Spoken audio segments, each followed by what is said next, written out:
Olá, bem-vindos à Igreja no Mundo Magazine, o programa da Fundação AIS, aqui na sua televisão. Sou o Paulo Aido e ao longo dos próximos 50 minutos vamos levar até si um resumo do que de mais importante se passou no mundo no que diz respeito à vida da Igreja Católica, nomeadamente em relação aos cristãos perseguidos, à Igreja que sofre. Todas as semanas, sempre a esta hora, sintonize connosco, sintonize com a ajuda à Igreja que sofre.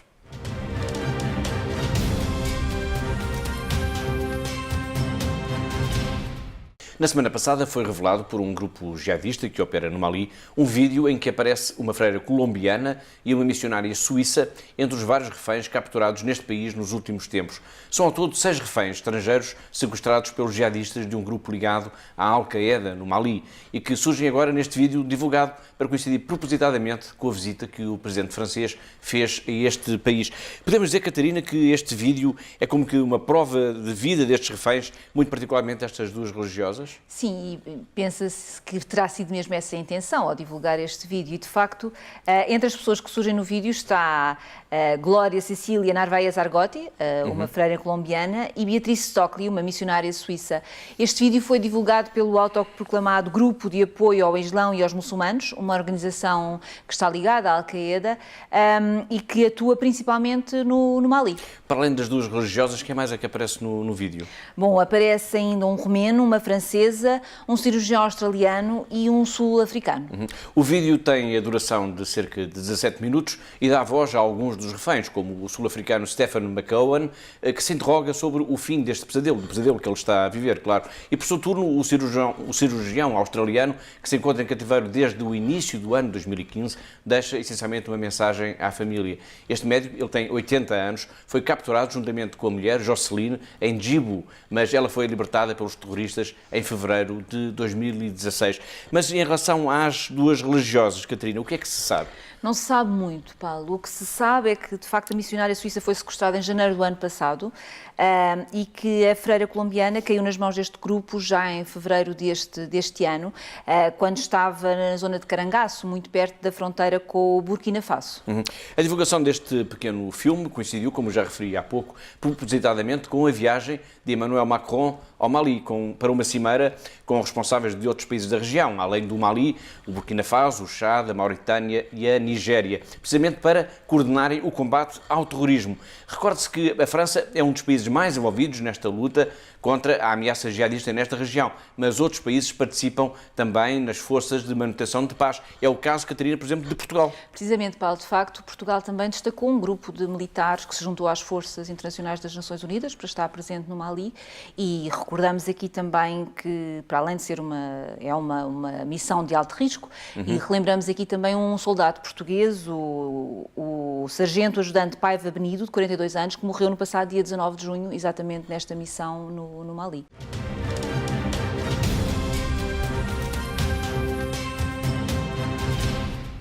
Do Mali vamos agora para o Iraque, 2 países afastados por milhares de quilómetros, mas com uma ameaça comum, o jihadismo.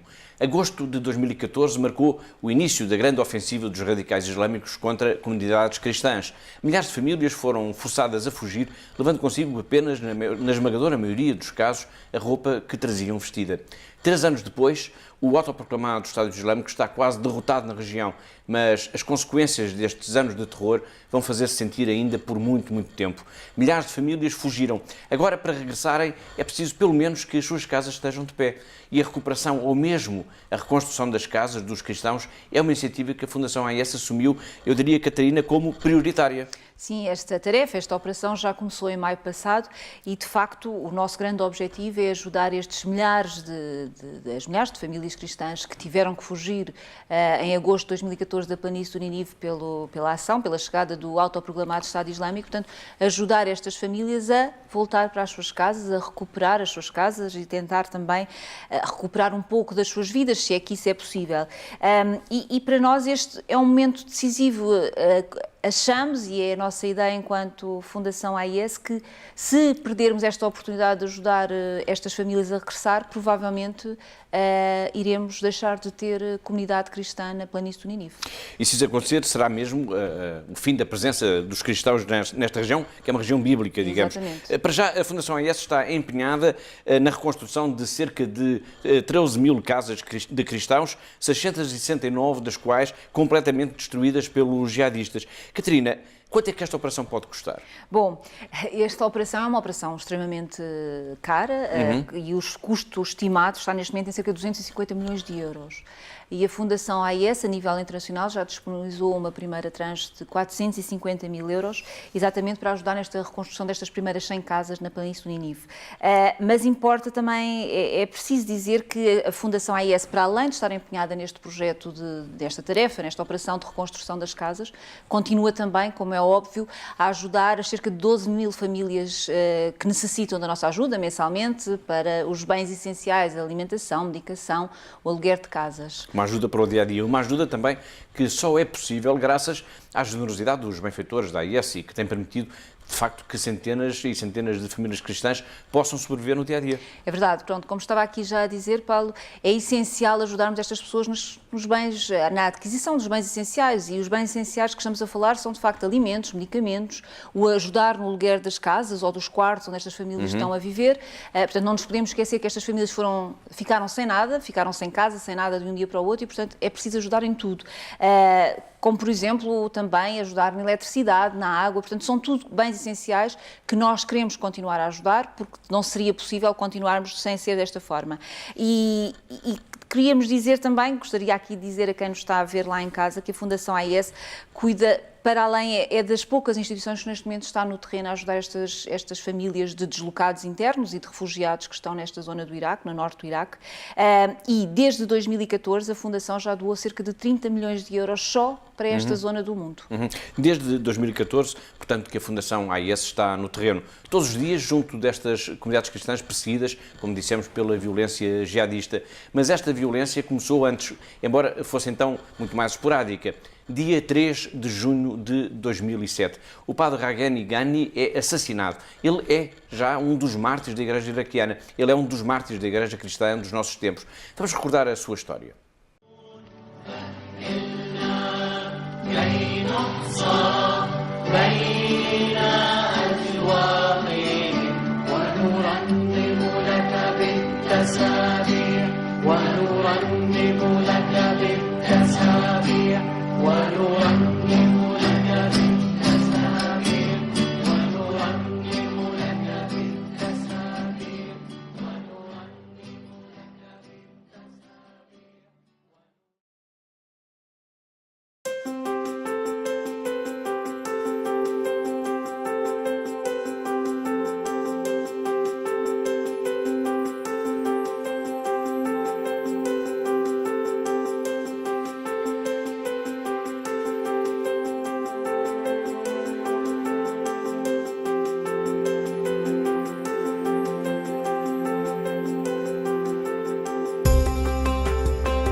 سنابل الأفراح والجنة الحاوية شجرة الحياة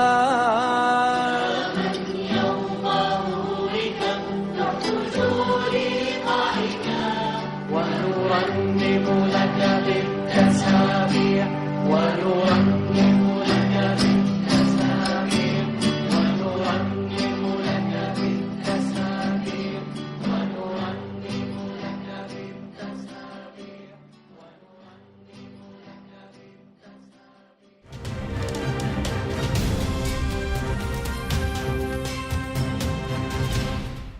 Agora vamos fazer uma viagem de milhares de quilómetros até à Índia.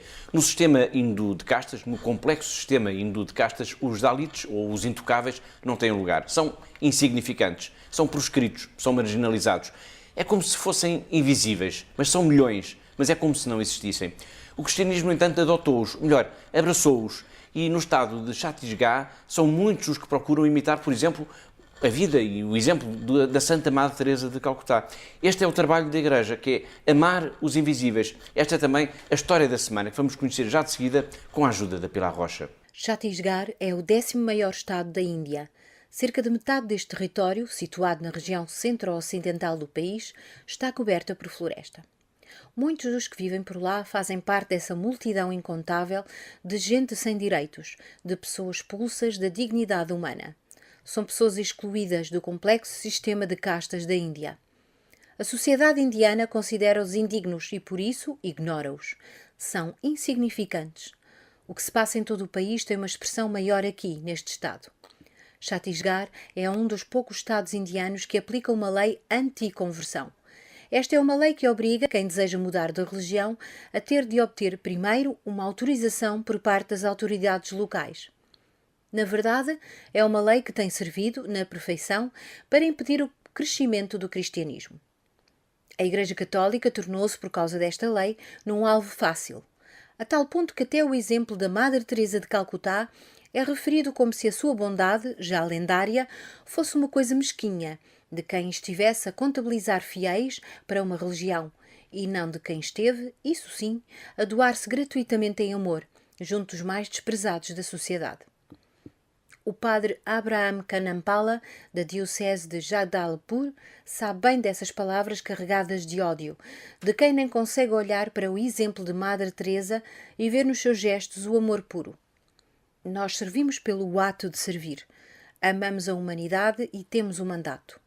Jesus deu-nos o exemplo. Encontramos a felicidade e a alegria no serviço, mas as pessoas acusam-nos de servir com o intuito da conversão.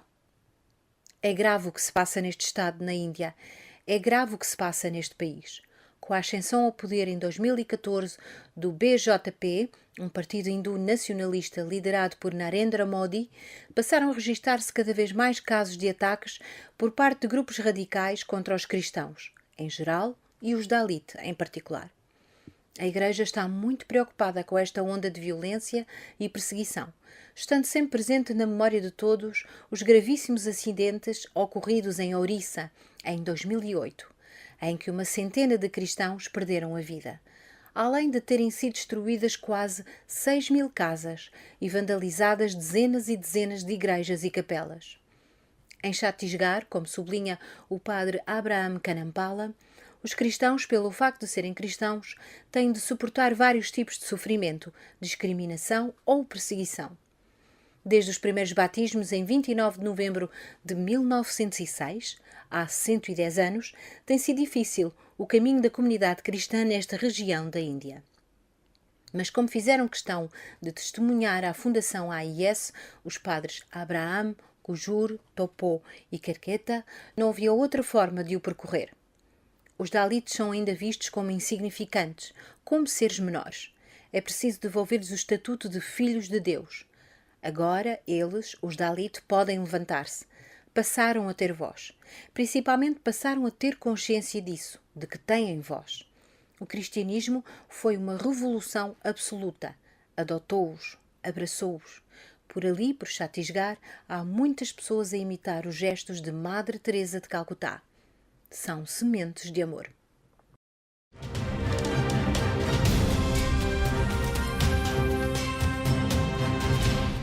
África. Desde o primeiro dia que aqui em Igreja do Mundo Magazine falamos de África. E falamos de África não só por causa também da violência jihadista, mas por causa da pobreza que afeta tantas pessoas, tantos países neste imenso continente. Falamos de África porque este continente é também, desde há muito, uma das grandes prioridades da Fundação AIS. Um dos países que mais preocupa a Fundação AIS é o Sudão do Sul. Ele é o mais jovem país do mundo, mas está mergulhado numa terrível guerra civil e nem as crianças escapam. Mais de 280 crianças e soldados que foram devolvidas às suas famílias em Pibor, no Sudão do Sul, começaram a participar de atividades educativas e sociais para desenvolver habilidades, de acordo com a missão das Nações Unidas na República do Sudão do Sul. O especialista em proteção à criança do Unicef, Sean Collins, disse que as crianças, além de participarem de atividades socioeducativas, ainda recebem apoio especializado para superar a perda dos pais e das experiências traumáticas enquanto estavam nos grupos armados. By the end of this process, we will have worked with up between 2,000 and 3,000 children being released from armed groups. They're still identifying children in some areas, so the figures are not complete. And of the 1,300 children released so far, the vast majority of those have returned home to their families. A significant number of them have started to attend school, although there were challenges in resources in education in Greater Pibor. But things are progressing. The challenge now is for us to sustain it. Uma das crianças soldado, Patrick Peter, de 16 anos de idade, que estava no exército há 3 anos, aprende a ser padeiro.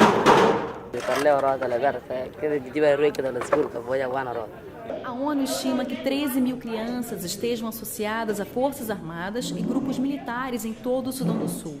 E há indícios de que ambas as partes em conflito no país têm se engajado ao recrutamento de crianças. We continue to have focus on ensuring that these children are given the opportunity to get a better future for themselves, and that the Greater Pibor area then can be a model for the whole of South Sudan, that children do not belong with guns in their hands. Crianças obrigadas a pegarem armas. Elas não estão na escola, não estão em casa, foram roubadas às suas famílias. A África é uma absoluta prioridade. Está em curso, como disse há pouco, desde a Quaresma, uma grande campanha internacional de solidariedade promovida pela AIS em favor das populações deste continente. Nós temos um pequeno filme de apresentação desta campanha. Vamos ver. In the beginning, God created the heavens and the earth. God said, "Let the earth produce every kind of living creature." And so it was. God created man in the image of himself, both male and female, to multiply and live in communion. God was pleased. God blessed the world with a beautiful continent, Africa. Yet mankind allowed evil to enter into the world. Africa too has suffered. Poverty, corruption, and war claim the lives of Africa's most innocent, devastating churches, schools, hospitals, nations. Despite such violence and destruction, God is with us and we are blessed. We are blessed by the courage of our bishops and priests who witness God's love. We are blessed by the faith of our catechists who teach us to love. We are blessed by the commitment of our religious who practice love. Although we are persecuted and sometimes afraid, with you we hold strong to our hope and joy in the Lord. We are blessed by you.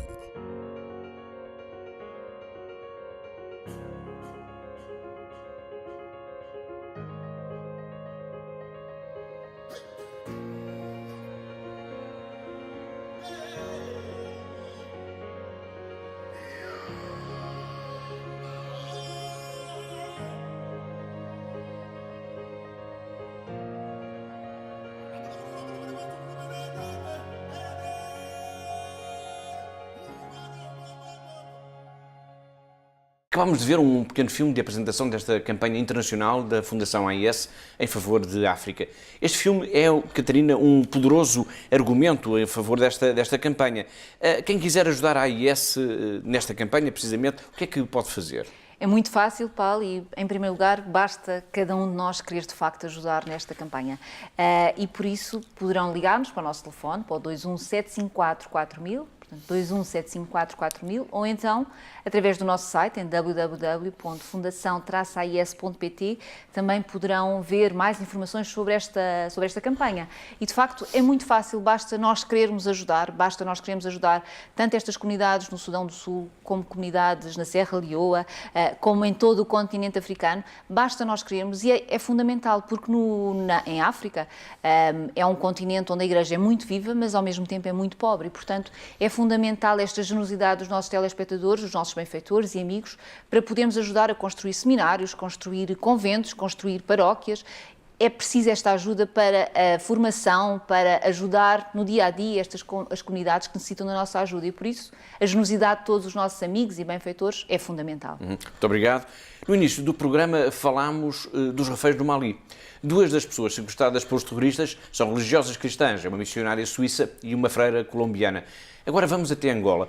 Ao longo das últimas semanas temos vindo aqui a escutar e a ver Dom António Jaca, o bispo do Cachito, que é a mais jovem diocese angolana, porque ele passou recentemente por Lisboa e concedeu uma grande entrevista ao nosso programa.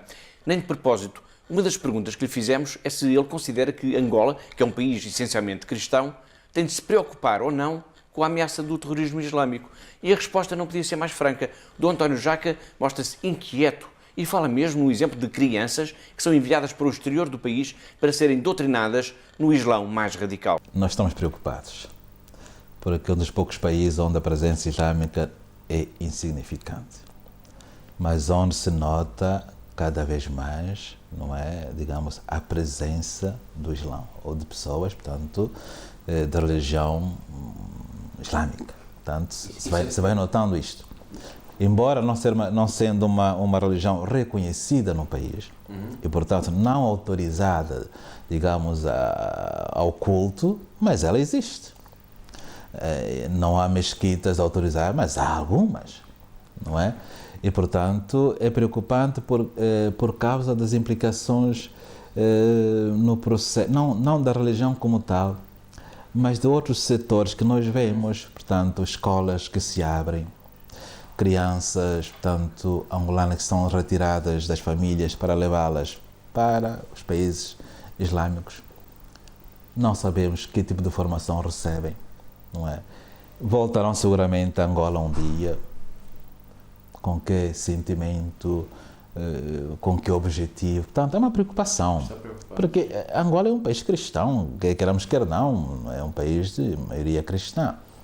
E não temos nada contra outras religiões, mas temos um precaver daqueles que possam promover, evidentemente, alguma intolerância, alguma violência. Portanto, creio que o Papa Francisco nos tem chamado a atenção a isto, para não confundirmos, portanto, a religião com o extremismo. Não é? E nós temos que nos precaver disto também. Portanto, aceitar de bom grado aqueles que, efetivamente, querem viver a sua fé de forma honesta, daqueles que se servem da religião para matar, para criar instabilidade, não é? E Angola é um país frágil nesse sentido, frágil no sentido de que as pessoas que promovem a religião islâmica, tanto vêm alguns como comerciantes, não é? E de repente instalam-se, começam e já... Creio que há ali um movimento que gostaria de islamizar Angola, não é? Mas nós penso que não sei com que objetivo. Mas é uma preocupação no sentido de que se possa garantir que se possa fazer a prática da religião de forma livre, evidentemente, mas que tenhamos, digamos, precaução no sentido de evitar e de ver os sinais dessa radicalização que podem vir, também, como digo, destas crianças, filhas de pais, digamos, regra geral, são os homens que casam com mulheres angolanas, que muitas vezes os filhos são retirados para fora para receber informação tanto na religião islâmica e que fora dos moldes daquilo que é o comum para, digamos assim, a criança angolana. Isto sim é preocupante.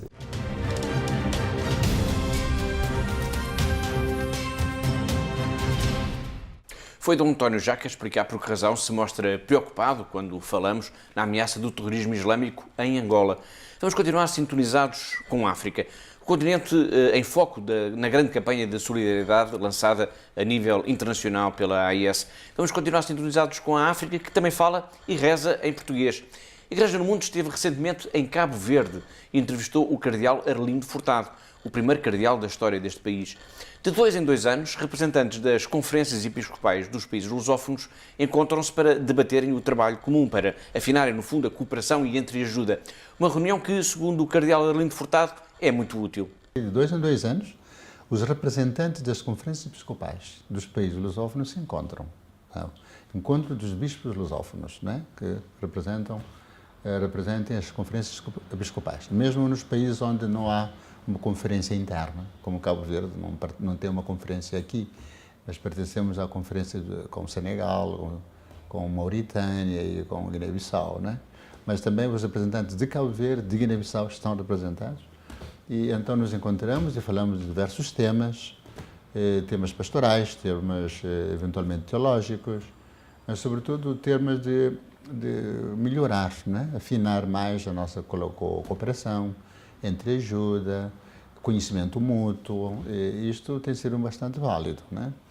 E até daí, muitas vezes, tem surgido alguma forma de colaboração em muitas áreas. Normalmente, Guiné-Bissau tem usufruído bastante em termos de professores para seminários maiores, colaboradores em termos de agentes da pastoral, e sacerdotes, religiosos e leigos.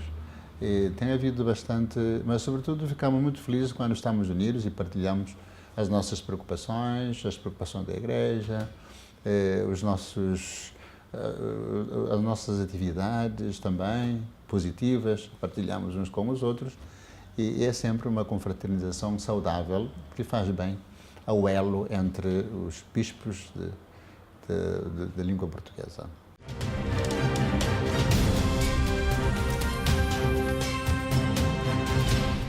Agora vamos até à Síria, ao encontro da irmã Miri. Desta vez, esta jovem portuguesa que vive em Cara, no mosteiro de São Tiago Mutilado, vai falar-nos da visita recente que fez a Damasco.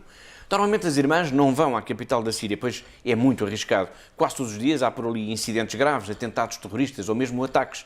Mas a viagem era mesmo necessária, por causa de uns documentos. A crónica de hoje da irmã Miri dá-nos conta dessa viagem rara a Damasco. Uma viagem em que ela ficou a saber pela primeira vez da tragédia dos incêndios em Portugal. Fui a Damasco. Damasco é sempre muito nunca se sabe. O exército tem tido muita dificuldade em libertar um dos bairros que se chama Joubar, porque está cheio de canais subterrâneos e nunca se sabe quando é que de um lado e do outro se começa a bombardear. E o exército bombardeia o lado dos rebeldes, dos terroristas, e os terroristas lançam o que têm à mão, morteiros, mísseis, por em cima das pessoas de maneira completamente indiscriminada, e nunca se sabe quando é que começa e quando é que acaba. Por isso a nossa madre nunca deixa ninguém ir a Damasco com medo que aconteça alguma coisa, e depois é um grande problema internacional quase. Mas desta vez as coisas têm estado calmas e depois era preciso ir por causa de ir buscar um passaporte a uma embaixada e também para aproveitar para ir ao souk de Damasco, o souk Hamidia, o mercado antiquíssimo mercado milenário que está sempre aberto, apesar da guerra e apesar de vez em quando ser bombardeado e ter algumas das lojas serem danificadas e muitas pessoas morrerem. Eu só soube dos fogos em Portugal lá para a segunda ou terça-feira e eu pensava que tinha sido o mesmo dia. Isso tocou-me porque nesse mesmo dia em que estávamos em Damasco nós ouvimos algumas coisas, mas não muito. Mas houve 16 pessoas que morreram E a nossa madre até começava a telefonar às pessoas que nos levaram, saiam daí, saiam daí, saiam daí. Eles começaram a bombardear, voltem depressa à cara. E nós dizíamos, mãe, mas não há nada, agora deixa-nos a continuar um bocadinho, isto nunca víamos a Damasco, e agora temos a comprar algumas coisas para o crochê, botões e não sei o quê, ir encontrar onde é que é os fios e encontrar o mais material possível, também para o artesanato, porque as pessoas começam a vir aqui à loja do mosteiro, começam a visitar e depois querem sempre uma lembrançazinha e é preciso fazer terços e fios e coisas assim. Afinal não aconteceu nada, chegámos sãos e salvas, mas quando eu soube do que aconteceu em Portugal, isso tocou-me, porque nesse mesmo dia, também em Damasco, lá onde eu estava, tinha havido 16 vítimas, e é quase cotidiano.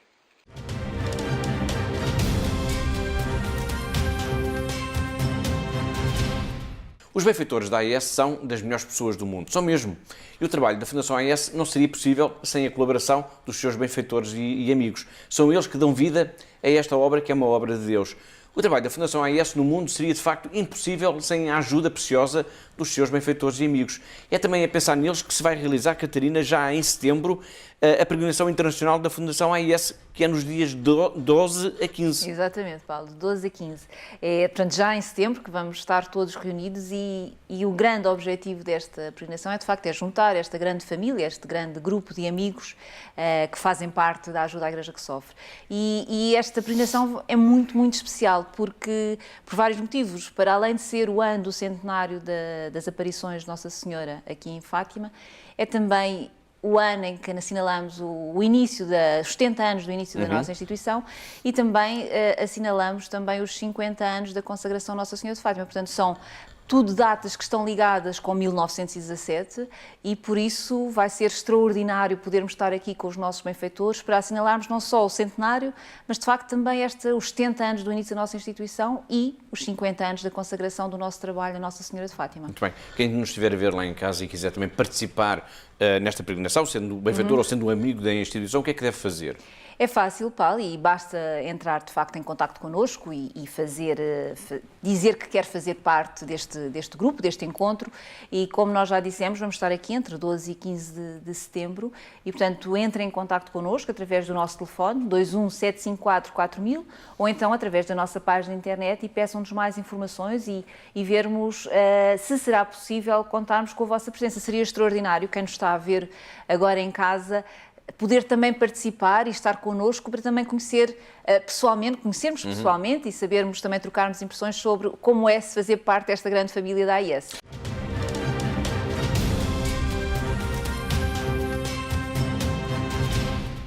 Antes da peregrinação internacional da Fundação AIS, em setembro, há a desta semana, de 12 e 13 de julho, presidida pelo arcebispo de Moscovo, Dom Paolo Pezzi, com o lema A Virgem Maria, Rainha da Paz. Esta é também uma peregrinação especial. Não é só o arcebispo de Moscovo que vem, com ele são mais 5 bispos e vários sacerdotes. Qual é a importância desta data, o 13 de julho de 2017? Bom, neste dia os videntes de Fátima asseguram que Nossa Senhora lhes disse, e vou ler, para impedir a guerra virei pedir a consagração da Rússia ao meu Imaculado Coração e a comunhão reparadora nos primeiros sábados. Pois bem, A Mensagem de Fátima na Rússia é o título de um livro do jornalista e historiador José Milhazes, que vai marcar também o programa de hoje. Trata-se de um livro em que se reflete sobre a forma como a mensagem de Nossa Senhora aos Pastorinhos, em 1917, chegou à longínqua Rússia e como o regime soviético procurou ocultar toda a informação sobre as aparições. Apesar disso, apesar de toda a repressão, rezava-se o terço até nos temíveis gulags, os campos de concentração para onde eram mandados todos os opositores do regime. Mas antes da entrevista com Milhazes, vamos ver um pequeno filme produzido pela Fundação AIS que fala precisamente dessa ligação entre Fátima, as aparições e a Rússia. Earth-changing events often begin in silence. This time was no different. A cruel war was raging throughout the world, while Lucia, Francisco, and Jacinta were grazing their sheep as usual near a little Portuguese village. A lady in resplendent light appeared to them, saying that she had come from heaven. she asked them to pray faithfully and say the rosary for the peace in the world. She warned that if people did not stop offending God, an even more terrible second war would follow. A multitude of pilgrims began coming to Fatima. During one of the following apparitions, the Mother of God asked for Russia to be consecrated to her Immaculate Heart. If not, Russia would spread its errors throughout the world, and wars, suffering, persecution of the Church and of the Holy Father would follow. The Russian Revolution followed soon after. Nazi rule began in Germany, and the world was engulfed by yet another war. Few understood the link between these tragic events and human sinfulness, the link about which the Mother of God had warned the world, and the reparations necessary in order to prevent them. This link, however, was clear to Werenfried von Straten, a Norbertine Dutch monk, moved by the Fatima apparitions and the call to mercy that followed from them. He persuaded European nations to help a broken German population. Those who up until recently had occupied much of Europe now lay in defeat, suffering devastating hunger and poverty. This love for neighbor and call for reconciliation lay at the roots of Aid to the Church in Need's foundation. In this aftermath, the communists too were sowing death and terror behind the Iron Curtain, resulting in the annihilation of over 60 million people. Their road to complete victory was blocked only by their population's faith in a power greater than evil. And so the communists declared a total war on God. Driven by the suffering of the people of God, Aid to the Church in Need began to support the Church in the East. Father Werenfried knew that this wasn't only about Russia. He warned that the ideology of atheism and unbridled freedom would lead to enslavement. Recognizing the prophetic message of Fatima, Father Werenfried consecrated his work to Our Lady of Fatima. Today, Aid to the Church in Need, a pontifical foundation, continues its service to Christians around the world through information, prayer, and action. Wherever they are persecuted or oppressed or suffering material need. The charity supports projects around the world, thanks to private donations from people who also believe in the power of love and mercy, and in the triumph of the Immaculate Heart of Mary. It all began on a certain afternoon when 3 small children saw the Mother of God and believed her in silence. Depois deste pequeno filme que liga a história das aparições em Fátima à própria história da Rússia e da humanidade, vamos então ver a entrevista com José Milhazes, o jornalista e historiador que acaba de publicar o livro A Mensagem de Fátima na Rússia. Olá, estamos em casa de José Milhazes, jornalista, historiador, que acaba de publicar um livro extremamente interessante chamado A Mensagem de Fátima na Rússia. Pois bem, em 2017 passam 100 anos das aparições de Nossa Senhora em Fátima e são 100 anos também da Revolução Russa, que foi em novembro. Como é que um historiador e um jornalista vê e analisou estes dois acontecimentos de alguma maneira que se cruzam e estão tão interligados? Foi exatamente isso uma das causas que me levou a escrever o livro.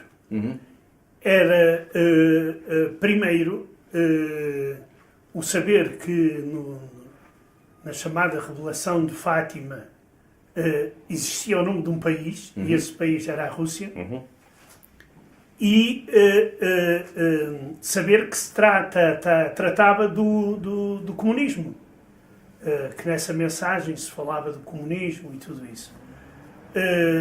E por isso, visto que eu não vi grandes coisas escritas sobre o tema, e como já há muito tempo me interesso por este tema, então decidi avançar.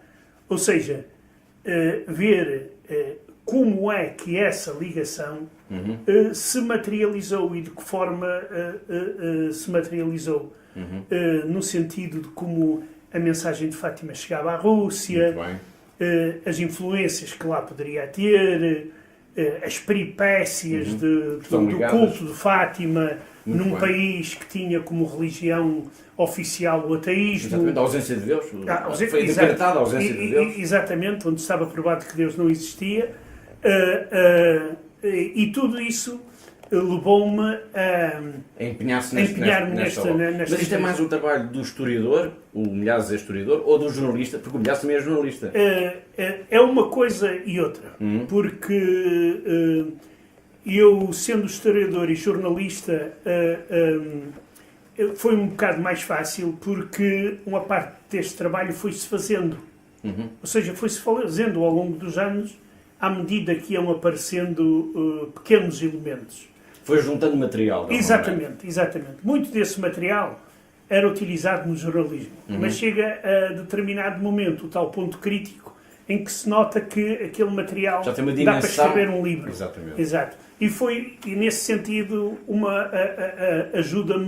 ajudou-me a fazer este trabalho, a realizar este trabalho, exatamente por causa de que tenha essa componente de investigação da atualidade, porque este livro também fala da atualidade, e ao mesmo tempo tem investigação histórica, porque começo a minha narrativa desde o início, ou seja, desde que se começou a falar da revelação de Fátima e da sua ligação com a Rússia. Muito bem. E disse, e muito bem, que na revelação de Fátima se fala da Rússia. A primeira vez que a irmã Lúcia, que foi, digamos, a criança que ficou com a responsabilidade de passar a letra de forma tudo aquilo que ela viu e ouviu a Nossa Senhora nas aparições, a primeira vez que é feita a referência à Rússia, ela, na sua ingenuidade e na sua quase pobreza intelectual, porque ela era analfabeta, ela pensava que era uma mulher da má vida. E isto acha que atribui-lhe mais credibilidade a isto ou não? Sabe, aqui a mim, na questão das aparições de Fátima e na questão da mensagem russa, a mim eu não toquei numa questão que, se assim se pode dizer, na parte teológica. Certo. Porque eu, tendo estudado no seminário há alguns anos, não sou teólogo e não foi para aí. Nem me ponho a discutir se as aparições aconteceram ou não aconteceram. Mas isso é uma coisa muito pessoal. Muito bem, mas permita-me, como historiador, tem um documento, que é um texto, uma narrativa escrita por uma criança e que ela faz esta interpretação. Ora, como é que o historiador encara? Ora, exatamente. A que nós aqui estamos perante, depois do desenvolvimento da própria mensagem, é que a mensagem é revelada não depois das coisas acontecerem, recorrendo, digamos, a um malabarismo qualquer que se podia... Não, mesmo recorrendo à literatura deste tipo, não é como o Nostradamus, que nós hoje estamos a tentar adivinhar o que ele quis adivinhar na sua altura. Houve uma antecipação do curso da história. Exatamente. E ali há um facto. Começou-se a falar da Rússia, 1929, 1934, a falar de um problema que depois, essa mensagem se veio a tornar realidade em 1991 com o fim do comunismo. Exatamente. Isto aqui é um facto histórico. Quer dizer, não se trata de saber se apareceu, se não apareceu. Isto é um facto. E é nesses factos históricos que eu me tento apoiar ao fazer a minha análise. Muito bem. Uma das coisas que mais me impressionou no seu livro, eu já sabia que tinha havido esse relato, mas não tinha ainda... li o livro, estou a falar do livro do Arquipélago do Gulag, de Solzhenitsyn, Prémio Nobel da Paz, da Literatura. E eu sabia que ele fazia uma referência aos momentos de oração do terço e à manufatura de terços nos campos, nos gulags, mas não tinha comigo essa passagem. Essa passagem está no seu livro. Esse é um testemunho também muito forte dessa vivência da fé, neste caso, da religião, a religião quase como um elemento de resistência. Às vezes era a única tábua de salvação que existia, visto que neste período, que é descrito no Arquipélago do Gulag e noutras obras sobre os campos de concentração, as formas como as pessoas lá viviam, digamos que a religião era a última tábua de salvação. Era a única forma das pessoas manterem a sua humanidade, porque ali aparecia um conceito que em russo se chama o não-homem. Ou seja, a pessoa perde, toda a dignidade. torna-se um animal. Torna-se um animal que Cada um quer tem um sobreviver. número. Exato, quer sobreviver, faz tudo para sobreviver. Há casos absolutamente terríveis, dramáticos, por exemplo, de fugas de campos de concentração, em que, quando se fugia, levava-se sempre o mais fraco. Porque, como se tratava de terem que andar centenas e centenas de quilómetros por lugares muito inóspitos, então, quando morria o mais fraco, eles comiam. Eram casos de canibalismo. Isto aqui, há vários relatos destes e de outros. E numa situação destas, nós vemos, por exemplo, o caso dos lituanos, de que Solzhenitsyn fala, mas também tem os polacos, os alemães, católicos, e não só, mas também os próprios ortodoxos. Eu lembro-me de um relato muito interessante, por exemplo, os velhos crentes ortodoxos russos, que tinham sempre uma preocupação, que era andarem sempre com um lenço alvamente branco, limpo, podiam viver na pior, mas tinham aquele como um símbolo. De pureza? Exato, de pureza. E era isso que os fazia, alguns, eu diria mesmo muitos, a religião ajudou-os a sobreviver àquela digamos, a todo aquele ambiente desumano que se vivia nos campos de concentração. Mas, Milhazes, portanto, há este relato histórico de que alguns dos detidos nos campos de concentração, nos gulags, faziam com bolinhas de pão o terço e depois rezar. Portanto, e isso era o tal ato de insubordinação, de resistência de que falámos. Mas rezavam a Nossa Senhora de Fátima? Ou também rezavam a Nossa Senhora de Fátima? Eles rezavam a Nossa Senhora. Exato. Rezavam a Nossa Senhora. Agora, é provável que seja a Nossa Senhora de Fátima, visto que a mensagem, não obstante toda a política oficial e tudo isso, a mensagem de Nossa Senhora de Fátima começou a chegar à União Soviética e foi-se espalhando clandestinamente, de alguma maneira. E de uma forma, quer dizer, quando a União Soviética ocupa aqueles países à volta dele, a Polónia, a Lituânia e outros países que são maioritariamente católicos, aí já havia a semente de Fátima. Pois. E provavelmente foi daí que ela saiu e que depois entrava clandestinamente na União Soviética, através da palavra, da mensagem oral, ou através de documentos clandestinos que eram produzidos especialmente para mandar para a Rússia, isto principalmente após a Segunda Guerra Mundial. Foi o jornalista e historiador José Milhazes a recordar a história de Fátima e da Rússia, uma história indissociável esse ano de 1917. Vimos apenas uma pequena parte da entrevista com Milhazes, que será emitida na totalidade num dos programas especiais de Magazine de verão que estamos a preparar para si. Por isso deixo aqui essa nota. Siga a nossa programação com atenção.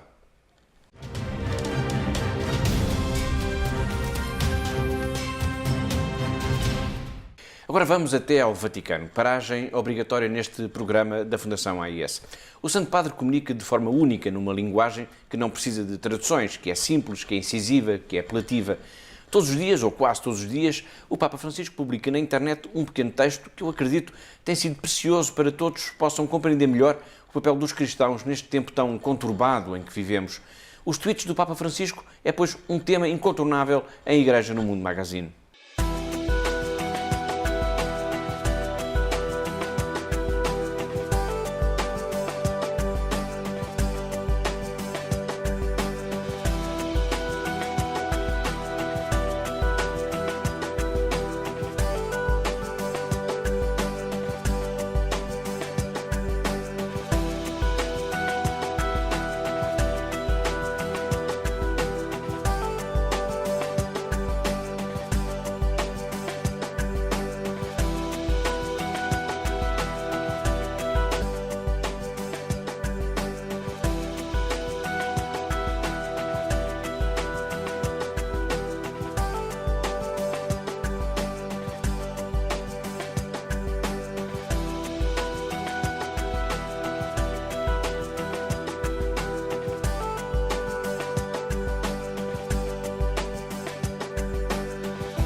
foram os tweets do Papa Francisco. Portugal é um dos poucos países do mundo em que se publica uma revista exclusivamente sobre a vida do Papa Francisco. A revista chama-se O Meu Papa e, tal como fizemos nos programas anteriores, vamos saber agora, em primeira mão, os temas principais da edição que está a chegar às bancas em todo o país. Vamos já ao encontro de Clara Raimundo, a diretora da revista, que está na redação de O Meu Papa e que nos vai apresentar essas novidades. Olá, Clara. Olá, Paulo. Aqui na redação do Meu Papa estamos a ultimar a próxima edição, a edição número 11, que estará nas bancas já no dia 15 de julho. Nesta edição, vamos, obviamente, recordar o consistório que aconteceu no passado dia 28 e apresentar aqueles que foram os 5 novos cardeais escolhidos pelo Papa Francisco. Vamos também mostrar como foi o encontro entre estes cardeais, o Papa Francisco e o Papa Emérito Bento XVI. Além disso, vamos contar uma história muito bonita, mais uma daquelas histórias que provam que Francisco tem um coração enorme.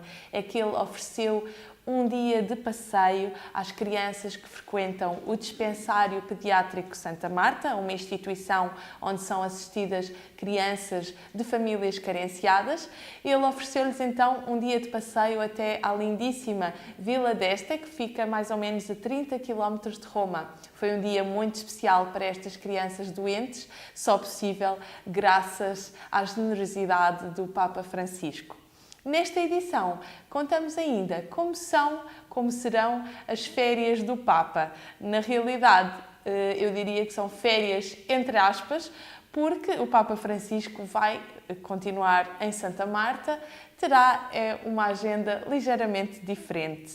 E por hoje é tudo. Na próxima semana conto-te mais pormenores, Paulo. Até lá! Obrigado, Clara, e até para a semana, se Deus quiser. Estamos mesmo a chegar ao fim do nosso programa. Tempo ainda para um último vídeo do Papa Francisco. É uma mensagem, ou melhor, é um convite à oração para este mês de julho. Trata-se da intenção de oração do Santo Padre pelas pessoas afastadas da fé. No olvidemos nunca que nuestra alegría es Jesucristo, su amor fiel e inagotable. Porque cuando un cristiano se pone triste, quiere decir que se ha alejado de Jesús. En esos momentos no hay que dejarlo solo. Debemos ofrecerle la esperanza cristiana con la palabra, sí, pero más con nuestro testimonio, con nuestra libertad, con nuestra alegría. Pidamos por nuestros hermanos que se han alejado de la fe, para que a través de nuestra oración y testimonio evangélico puedan redescubrir la belleza de la vida cristiana.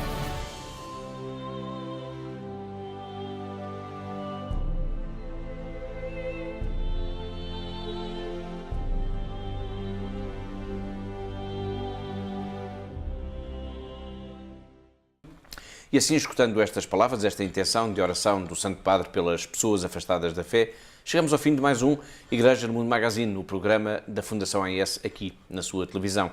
Em nome de toda a equipa que pensou, produziu e levou até si este programa, despeço-me com amizade. Até à próxima semana, até ao próximo Igreja no Mundo Magazine, se Deus quiser.